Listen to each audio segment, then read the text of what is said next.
Why is it that so many Christians, despite being surrounded by fellow believers, still secretly feel alone, even in rooms full of worshipers and within walls echoing with prayer? This isn't just a passing mood, it's a hidden ache, a quiet warning that something essential might be missing beneath the surface. The shocking truth is that 1 in 5 practicing Christians admits to daily loneliness, and almost half describe the pain as intense or unbearable, even while others assume their faith community protects them from such isolation. Sometimes you find yourself sitting in a crowded service, watching laughter and connection around you, but inside you're wrestling with that familiar, invisible emptiness, wondering if anyone would miss you if you disappeared. A feeling King David himself voiced in Psalm 25:16 when he cried, "Turn to me and be gracious to me, for I am lonely and afflicted." Isn't it curious, even troubling, that Christians who are called to radical love and fellowship can feel overlooked, misunderstood, or utterly disconnected?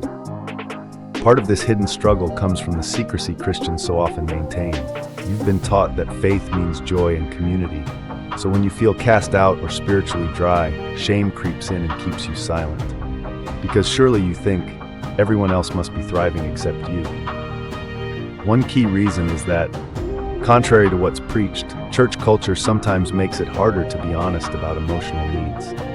Loneliness is rarely admitted, often seen as a weakness or spiritual failure, so you keep it hidden, never voicing that gnawing sense of being outside the circle, never saying how hard it actually is to forge real friendships in today's frenetically busy, appearance-driven world.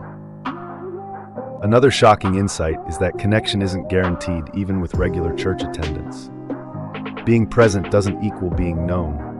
Relationships take time, intention, and vulnerability, and these are in short supply in a culture addicted to hurry, where meaningful, middle-ring friendships remain elusive.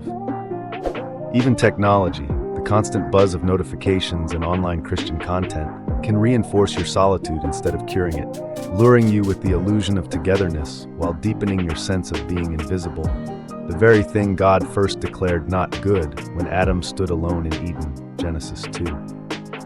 Yet here's a hidden spiritual dimension. Loneliness can haunt you not just socially, but spiritually, when God himself feels distant.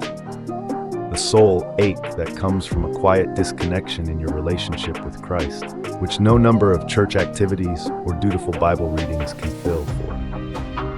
Sometimes you substitute routine for intimacy, checking spiritual boxes, but never tasting the closeness Jesus promised.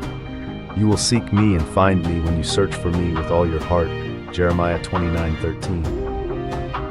Paradoxically, this isolation may be a sobering reminder that God designed you for both vertical and horizontal connection, to know him deeply and to belong authentically to others.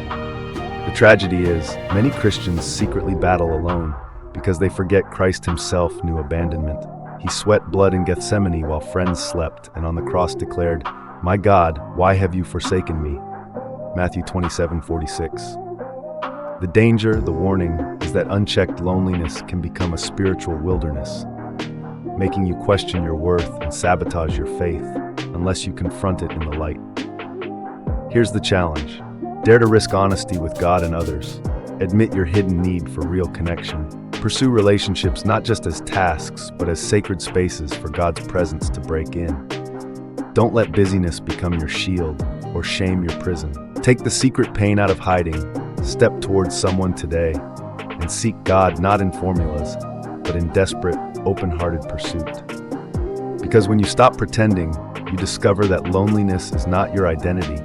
It's a sign that you are still longing for the whole, living fellowship Christ created you for, promised to you, and sealed with his own lonely suffering, so you would never be truly alone. Matthew 28:20, Romans 8:28, 2.